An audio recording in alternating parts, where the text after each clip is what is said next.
Behind every postcard skyline lies another side of the city, one that rarely makes headlines and almost never makes the travel brochures.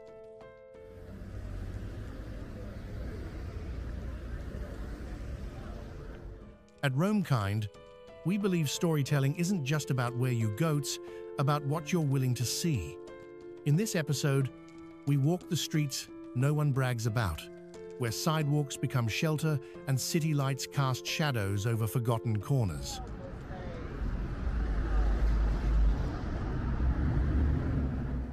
These aren't cautionary tales, they're real lives, unfolding quietly behind the noise of progress. So we ask, what does it mean to belong to a city? Who gets seen and who gets left behind? If you're ready to look closer without judgment, without assumptions, you're in the right place. Let's travel differently. Number 1. San Francisco. In San Francisco, one of America's most iconic cities, the contrast between tech wealth and urban decay is sharper than ever.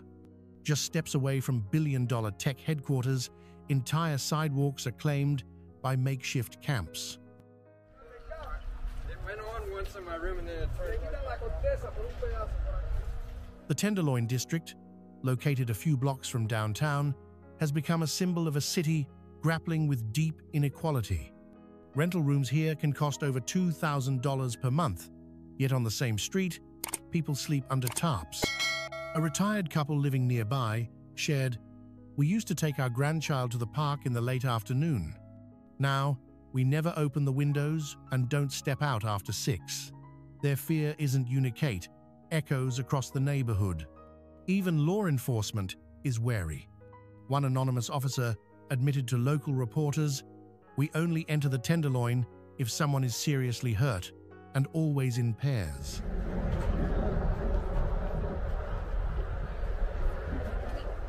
When those trained and armed to protect hesitate to enter, the question becomes, how safe are ordinary citizens? This crisis isn't just in the news sites, visible, lived, and normalized. People walk past suffering as if it's furniture.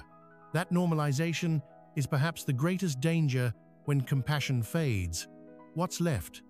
Still, hope glimmers. Small volunteer groups hand out hot meals every evening. Their presence reminds us that human dignity survives even in forgotten zones. San Francisco, once a beacon of innovation and freedom, now faces a truth many avoid. Progress means nothing if people are left behind. Can a city reclaim its soul if it's already turned its back on it? Number 2. Los Angeles. Los Angeles is known for dreams. Movie stars, Malibu sunsets, red carpets, but just one intersection from the glamour lies Skid Row is split by a corner even officers avoid, and even police hesitate to enter. It's not a metaphor.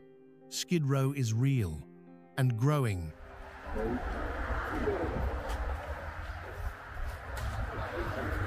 As of the 2 Los Angeles County Homeless Assessment, approximately 75,000 individuals were experiencing homelessness. Each morning, lines form for hot meals. Some never wake up after cold nights on concrete. Here's what's shocking. Skid Row has its own private security force, not official police, because officers rarely patrol unless something extreme happens. Why? "We go in only when necessary," one officer told reporters, "and never alone." That's no longer just a housing problem. It's a question of whether law and help still apply. Locals adjust their lives. No evening walks. No kids outside. Shops lock up early or leave for good. How close is your home to this kind of crisis? If a city with this much money, fame, and resources can't fix this, what hope is there for others? And yet, in a small church at the edge of Skid Row, an elderly volunteer gives free showers, haircuts, and clothes each week. Simple acts, but enough to remind us people are still people. Skid Row isn't just a location. It's a mirror. What we see there reflects what we choose to ignore. Have you ever walked near Skid Row? What did you feel? Number 3. Portland. It used to be called America's greenest, cleanest city. Tree-lined streets, more bikes than cars, and a close-knit community spirit. But Portland today? Locals describe it as a live-action zombie movie. What happened? According to a city report from 2024, the number of homeless people in Portland increased by more than 50% since 2022. Nearly 80% of them live entirely outdoors, no fixed shelter. These are not abstract numbers.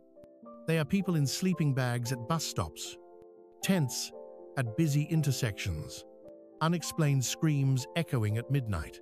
In the once vibrant Pearl District, a grandmother says, "I used to take my grandchild for walks every morning. Now we don't leave the building hallway." Even businesses have left. According to the Portland Business Alliance, more than 2,600 companies closed or relocated from downtown in 2024. Why? Not just the economy. Our customers are scared, one shop owner said. Is this what happens when a city turns away? The city isn't dead, but it feels disconnected. When everyday suffering becomes background noise, empathy fades. And yet each night, small groups hand out meals downtown. They carry no weapons, just compassion. Portland didn't fall in a day, and it won't recover overnight. But we must ask, are we letting the heart of this city slip through our fingers? Have you ever seen Portland in the last 5 years? How did it feel then? How does it feel now? If you've ever walked through Portland and felt that quiet shift from community to caution, comment "too quiet" below. And don't stop here, there's more ahead. Stick with us to see how other cities are facing the same invisible divide. Number 4. Atlanta. Not every crisis announces itself with sirens. Some just quietly spread down sidewalks, settle under freeway ramps, and become background scenery. In Atlanta, that's exactly what's happening. Walk near the edges of Midtown or downtown, and you'll notice how quickly the city changes block by block. One moment, you're next to corporate towers. The next, you're passing a man trying to boil water in a tin can on a cracked curb.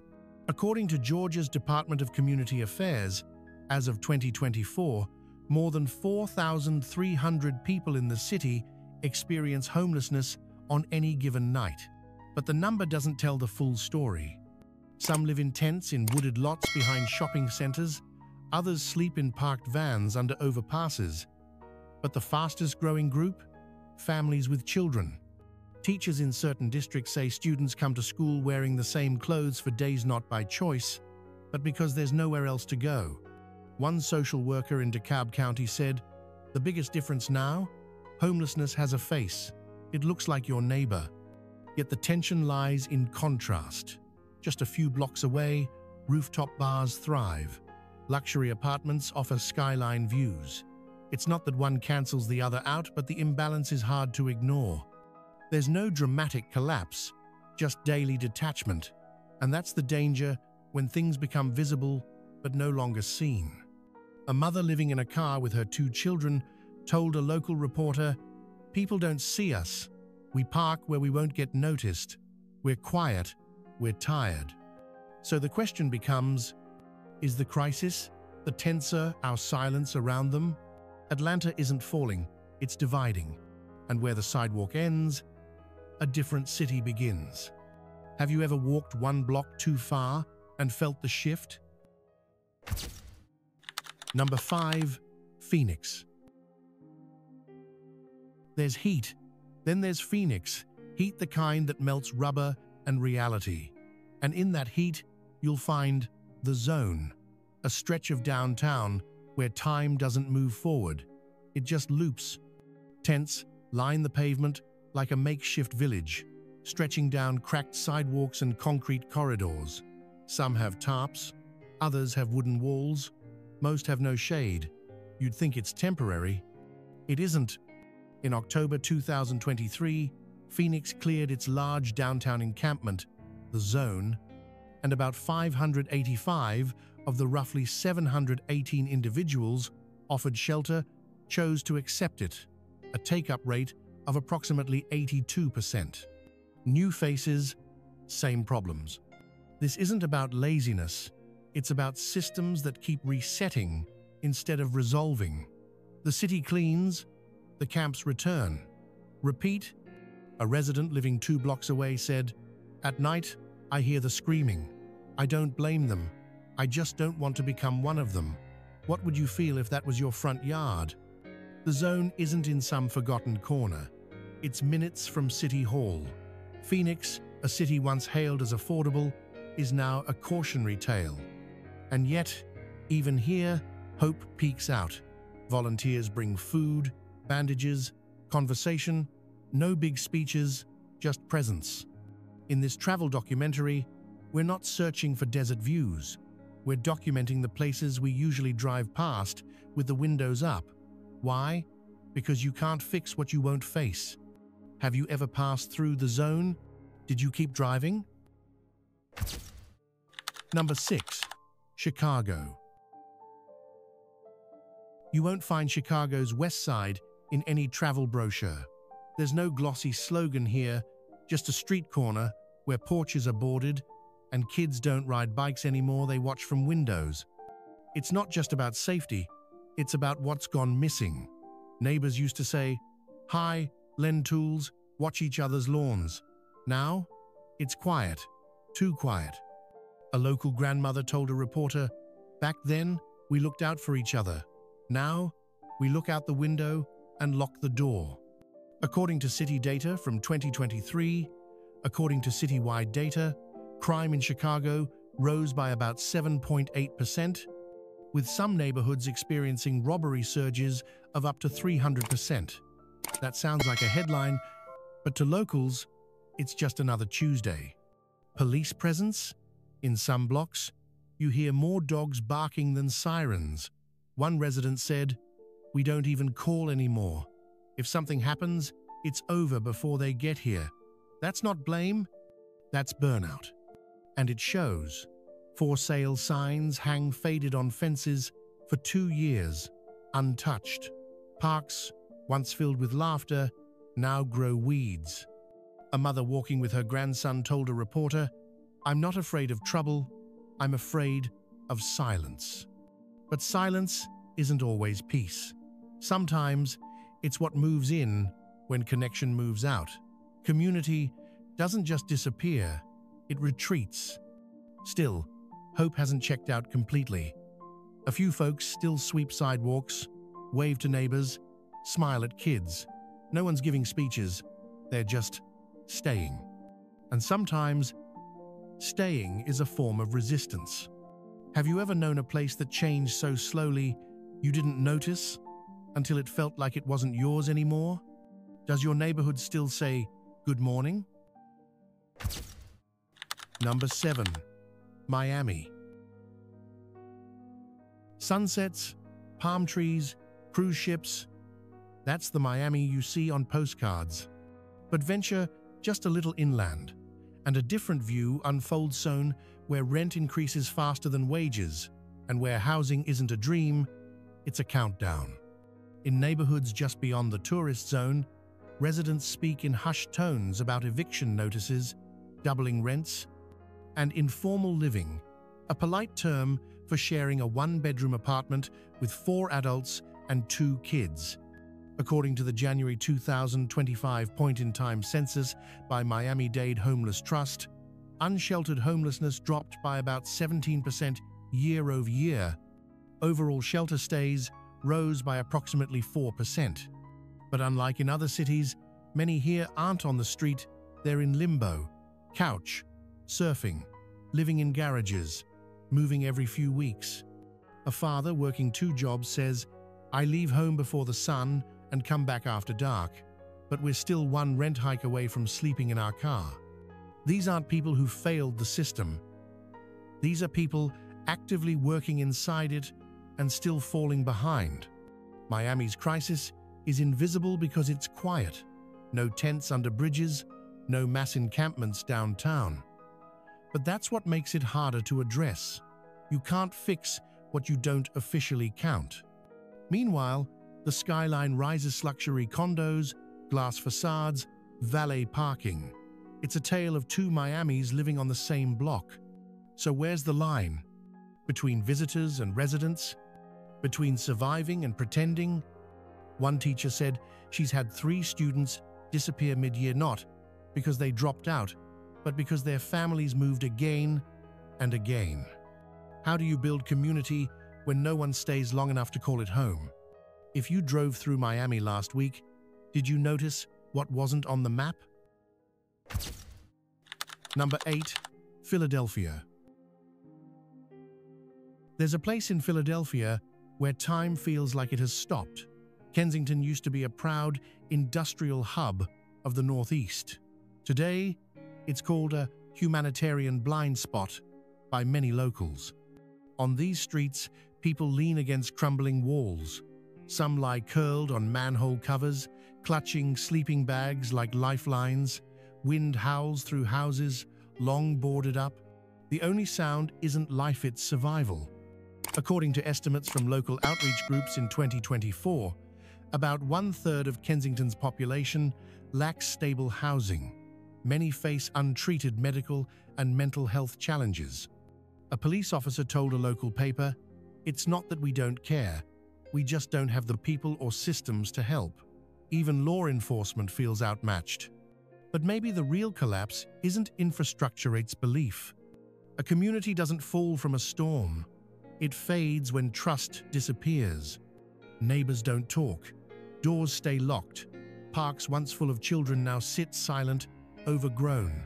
One elderly woman said, "I'm not afraid of noise, I'm afraid of silence." Kensington isn't evil. It's exhausted. When compassion drains and systems freeze, what remains? Do you remember when Philadelphia was called the city of brotherly love? What does love look like now, in a place many locals avoid, and even police hesitate to enter? And yet, in the middle of the silence, hope flickers. Local volunteers walk these streets, hand out water, listen without judgment. No one is born to live like this, but no one should feel like they're the only one who still cares. What does love look like when it's silent? Comment, "Lost trust," if you feel Kensington's story reflects a deeper breakdown, a quiet strength, if you see the hope behind the stillness. Keep watching. Sometimes, what's at the end of the street is where the truth begins. Number 9. Oakland. What if the bridges meant to connect a city became the places where it hides what it doesn't want to see? In Oakland, just a few minutes off the highway, you'll find rows of tents tucked under overpasses. Cardboard, plywood, and tarp form makeshift homes where headlights replace streetlights and the hum of traffic drowns out conversation.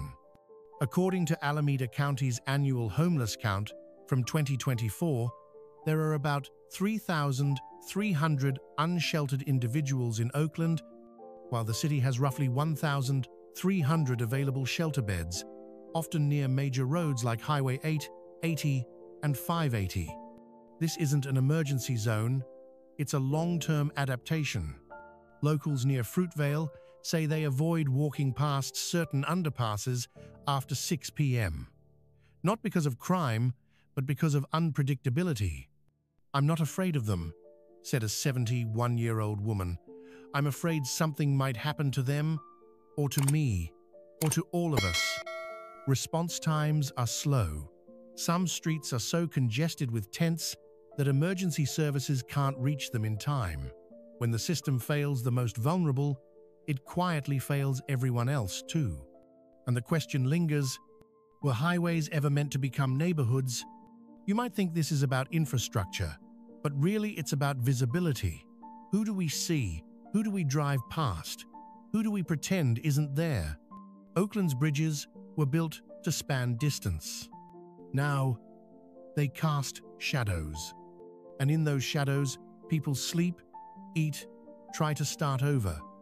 Have you ever looked up from the freeway and asked, what's going on under there? Number 10. Denver. What if the biggest cracks in a city aren't in the roads but in the promises? In Denver, you can drive from City Hall to a different world in just minutes. Under overpasses, along I-25 and KFX, dozens of closely packed tents form what many residents now call the permanent camp. They're not hidden. They're structured, complete with makeshift kitchens, portable toilets, even trash bins managed by the residents themselves. By the end of 2024, Denver's All-in-Mile High initiative had brought over 2,000 people indoors, surpassing its year-end goal. The point-in-time count also noted a 12% increase in the city's overall homeless population, many of them previously housed and employed. What changes someone from a taxpayer to a tent dweller? A job loss? Rent spike? Health bill? People here aren't waiting for handouts, they're waiting for acknowledgement. One resident near Capitol Hill said, "I don't blame them, but I worry about myself, about this city." It's not a lack of money. Denver's budget remains strong, but gaps in trust and coordination widen each year like bridges that never quite connect. Even emergency responders are advised to assess risk before entering, not because of hostility, but because it's hard to predict what might happen when systems fall silent. So the question is, if we've built highways to move faster, why do so many people get left behind? Denver's infrastructure is visible. Its fractures are harder to see. But step under the bridge and they're impossible to ignore. Have you ever felt like your city was holding its breath? Have you ever lived in one of these cities? What changed the way you view urban life today? And what do you believe is the very first step a city must take to truly care for its most vulnerable? Let's talk about it. At Romekind, we're not here to accuse or conclude, we're here to understand. If you'd like to keep exploring the hidden layers of America with us through empathy, awareness, and real listen, subscribe and turn on notifications. We'll keep returning with stories that don't scream for attention, but instead invite reflection. This video is made to raise community awareness. It does not aim to assign blame to any person or organization. All information is gathered from public sources and presented with a neutral, human-centered lens.